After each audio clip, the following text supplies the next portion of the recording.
Selamat sejahtera, selamat datang ke channel YouTube Cikgu Azmi.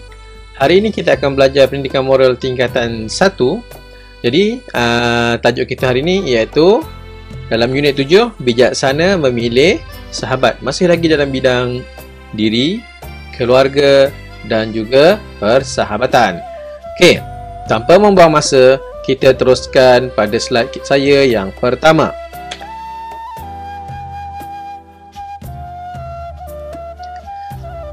Okey, seperti yang anda dapat lihat dalam slide saya ini, tajuk kita hari ini ialah bijaksana memilih sahabat. Di mana dalam unit ini anda akan belajar mengenai membanding bezakan ciri sahabat positif dan negatif. Yang kedua, kebaikan menjalin hubungan persahabatan. Yang ketiga, kesan memilih sahabat yang negatif. Yang keempat, cara menjalin persahabatan tanpa mengabaikan hubungan kekeluargaan. Yang kelima, menzahirkan perasaan bersyukur kerana mempunyai sahabat yang baik. Yang terakhir, amalan persahabatan yang positif demi perpaduan kaum. Okey. Jadi, antara nilai yang akan kita pelajari iaitu hormat, toleransi, kerjasama, kasih sayang dan juga kesederhanaan. Okey, kesederhanaan biasanya kita akan ada dalam setiap tajuk. Kenapa? Sebab kita perlu bersederhana dalam setiap kehidupan kita. Okey, seterusnya kita lihat ciri-ciri sahabat yang positif dan negatif.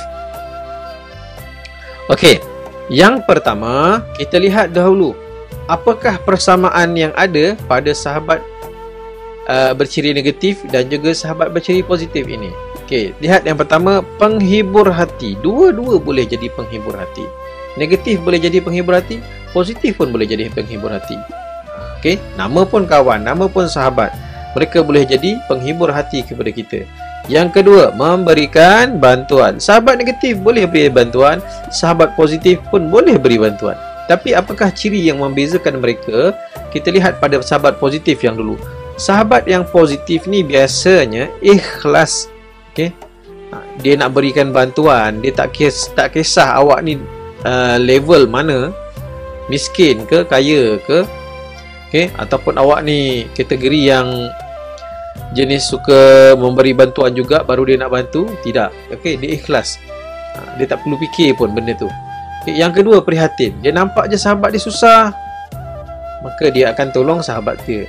Okay. Yang ketiga, bersopan santun. Dalam apa sahaja tindakan dia, dalam apa sahaja ucapan dia, dalam apa sahaja perlakuan dia, dia sentiasa akan bersopan santun. Kemudian yang keempat iaitu menggunakan masa dengan berfaedah. Biasanya sahabat berciri positif ni, mereka ni dia tak akan gunakan masa terluang dia dengan suka-suka hati. Okay? Saya ada kawan dahulu semasa saya di tingkatan 5. Setiap kali waktu rehat dia akan ajak saya sembahyang sunat. Bagi orang Islam ada solat sunat. Okay? Dia akan ajak saya solat sunat. Okay? Jadi secara tak langsung kita pun akan, hari pertama mungkin kita tak ikut, hari kedua saya ikut, ketiga dan seterusnya saya akan jadi kebiasaan. Okay. Itu namanya sahabat yang positif. Dia takkan biarkan masa-masa dia terbuang begitu saja. Okey, seterusnya kita lihat pula bagaimana ciri-ciri sahabat yang negatif. Okey, mengharapkan balasan. Dia nak memberikan bantuan, dia nak menghiburkan hati kita, dia ada balasan yang dia nak daripada kita. Dia adalah perkara-perkara yang dia nakkan daripada kita. Sebab itulah dia beri bantuan pada kita. Sebab itulah dia sahaja menghiburkan hati kita. Itu perbezaan dia. Yang kedua, sahabat-sahabat yang berciri negatif, kawan-kawan berciri negatif ni biasanya suka melanggar peraturan. Dia tak kisah pun, okey, akan peraturan yang ada, disiplin yang ada. Yang penting, okey, dia dapat mencapai apa yang dia inginkan. Yang ketiga, mementingkan diri sendiri. Dia tak akan fikirkan pun sebenarnya pasal perasaan kamu. Okay, sahabat-sahabat yang berciri negatif ni, okay, dia tak akan fikirkan pun apa kebaikan yang kamu dapat, okay, berbanding kebaikan yang dia dapat. Dia hanya akan fikirkan segala kebaikan yang akan dia dapat.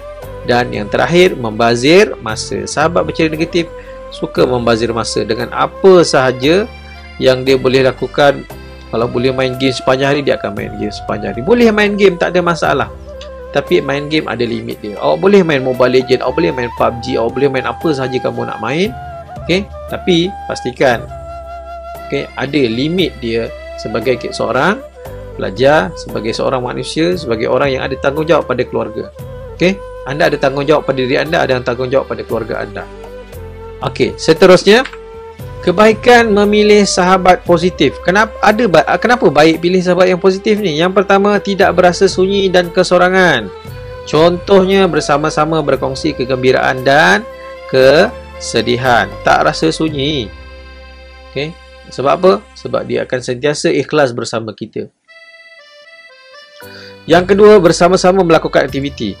Okey, contohnya bermain badminton pada waktu petang. Okay, banyak lagi awak boleh buat. Okay, kalau awak tak boleh main badminton, mainlah video game sekalipun. Tapi ingat, biasanya kawan yang berceria positif ni dia tak akan main sepanjang hari. Dia akan ajak kita, okay, kita stop, kita belajar dulu. Saya nak belajar, saya nak makan, saya nak minum, saya nak sembahyang dan sebagainya. Okay. Yang ketiga, dapat belajar bersama-sama. Contohnya mengulang kaji pelajaran semasa peperiksaan. Bukan semasa peperiksaan, sebelum peperiksaan bermula. Okey, kita perlu mengulang kaji pelajaran. Kalau semasa peperiksaan tak gunalah. Okey, sebab tengah berperiksa, betul. Okey, dan yang seterusnya, mendapat bantuan dan sokongan moral secara ikhlas. Contohnya mendapat bantuan semasa dalam kesusahan. Biasanya kawan-kawan yang positif ni dia akan bantu kita dalam kesusahan. Dia akan memberikan bantuan kita tidak kira masa biasanya. Okay, dia akan terus bantu kita dan dia akan sentiasa beri moral support kepada kita. Dan yang terakhir, menjalinkan silaturahim dan perpaduan dengan sahabat yang pelbagai kaum. Contohnya, mengetahui dan memahami adat resam yang diamalkan semasa berkunjung ke rumah sahabat. Bila anda rapat, tak kira lah anda ni kaum apa. Okay, anda boleh pergi ke rumah sahabat anda dengan selesa. Okay, dan sahabat anda faham akan situasi anda, maka hubungan itu dah menjadi seperti satu hubungan kekeluargaan pada sahabat-sahabat yang baik. Yang seterusnya, kesan memilih sahabat negatif. Bila kita berkawan, okay, itulah ada pepatah mengatakan apabila kita berkawan dengan minyak wangi, berkawan dengan pembuat minyak wangi, sedikit sebanyak kita akan dapat tempias yang wangi. Jika kita berkawan dengan pembuat besi, maka sedikit sebanyak kita akan dapat panas daripada haba besi yang dibakar. Okey, kesan dia, tidak disukai orang ramai. Okey, kenapa tak disukai? Benda negatif, kenapa nak suka? Okey, kawan tu isap rokok, kawan tu isap dadah. Okey, dan akan cakap bila kamu berkawan dengan dia secara tak langsung, kamu akan juga mungkin dianggap sebagai orang yang sama seperti rakan anda. Yang kedua, pelajaran terjejas. Bila anda dah terpengaruh, maka secara tak langsung pelajaran anda terjejas. Anda ikut segala apa yang dia buat sepanjang hari. Okey. Seterusnya, dihukum dan didenda. Okey, dihukum dan didenda. Atas apa? Atas kesalahan yang telah dilakukan lah. Okay. Kemungkinan anda tak salah, tapi sebab anda berada pada tempat yang sama, mungkin anda akan dihukum dan didenda juga. Yang keempat, menjejaskan nama baik diri dan keluarga. Okey, bila dah berkawan dengan orang yang negatif, maka secara tak langsung nama baik keluarga awak juga akan terjejas. Yang seterusnya,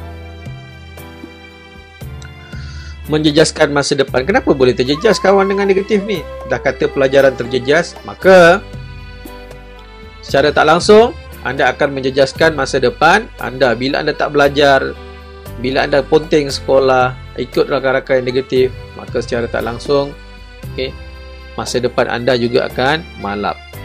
Terjebak dalam gejala sosial. Ini saya cakap tadi, ada rokok. Okay, anda terlibat dengan rokok, dadah. Okay, paling mudah Darvih lah. Dadah, rokok, inhalant dan juga vape. Vape pun antara salah satu bahan ketagihan pada hari ini. Okey, seterusnya, bagaimana nak jalinkan persahabatan tanpa mengabaikan keluarga? Bagaimana kita nak buat? Okay, yang pertama, sebab kita selalu berkawan, okay, ramai kawan, tapi kadang-kadang sampai keluarga kita sendiri terabai. Yang pertama, meluangkan masa yang lebih untuk keluarga daripada sahabat. Okay, awak ada kawan yang baik, awak rapat dengan kawan baik, awak jangan lupa anda ada keluarga. Lebih baik luangkan masa dengan keluarga lebih banyak daripada masa dengan sahabat. Yang kedua, meminta izin daripada keluarga sebelum berjanji kepada sahabat. Ini yang paling penting. Kenapa perlu minta izin? Kita hidup dengan ibu bapa kita. Kita hidup dengan keluarga kita terlebih dahulu sebelum kita jumpa sahabat kita. Dan siapa yang melahirkan siapa? Ibu kamu yang melahirkan kamu. Siapa jaga kamu? Ayah kamu dan ibu kamu yang jaga kamu. Maka perlulah kita minta izin kepada ibu ayah untuk keluar berjanji temu dengan kawan-kawan. Sebelum kita buat berjanji dengan sahabat, pastikan kita dapat keizinan. Jangan kita berjanji dulu baru minta izin. Okay, itu satu kesilapan yang besar. Seterusnya, seterusnya kita lihat bagaimana nak jalinkan persahabatan tanpa mengabaikan keluarga. Yang pertama, meluangkan masa yang lebih untuk keluarga daripada sahabat. Ini yang biasanya kadang-kadang kita selalu salah buat. Kita lebihkan masa dengan orang lain, dengan sahabat-sahabat berbanding dengan keluarga kita. Okay, kita lebihkan dahulu masa dengan keluarga berbanding dengan masa dengan sahabat-sahabat. Yang kedua, meminta izin daripada keluarga sebelum berjanji dengan sahabat. Masalahnya pada hari ini, ramai daripada kita berjanji dulu baru minta izin. Lepas tu bila ibu dah tak bagi, mak ayah tak bagi, kamu nak memberontak. Ini masalah. Okay? Kita perlu minta izin terlebih dahulu baru buat perjanjian dengan kawan-kawan. Okay? Bila kawan kata, okay, jom jumpa pada minggu depan. Okay, kita buat sekian-sekian ada program-program. Okay? Jangan terus, okay, boleh. Tanya dulu ibu bapa. Saya kena tanya mak ayah saya dulu, baru kita boleh pergi. Bila dah tanya, okay, bagi saya masa sehari dua untuk bagi tahu, untuk minta izin daripada ibu bapa saya. Itu yang perlu anda lakukan. Yang ketiga, mengutamakan keluarga daripada sahabat apabila perlu membuat pilihan. Contoh, ibu awak keluarga awak aksiden, sahabat anda aksiden. Yang mana pula awak buat? Bantu keluarga terlebih dahulu baru bantu rakan anda. Selesai keluarga anda sekiranya tidak dapat membantu pada hari tersebut, datanglah menziarah kawan anda, okay? Seperti untuk menghormati dia. Kita perlu hormat siapa sahaja yang kita berkawan. Yang seterusnya, menjaga perasaan keluarga dan menerima nasihat yang diberikan. Bukan nasihat orang je kita perlu terima, nasihat terutama nasihat daripada keluarga kita. Okay? Perlu kita terima apa sahaja teguran, nasihat. Sebab apa? Mereka kenal anda. Okay? Keluarga anda kenal anda kerana anda membesar dengan mereka.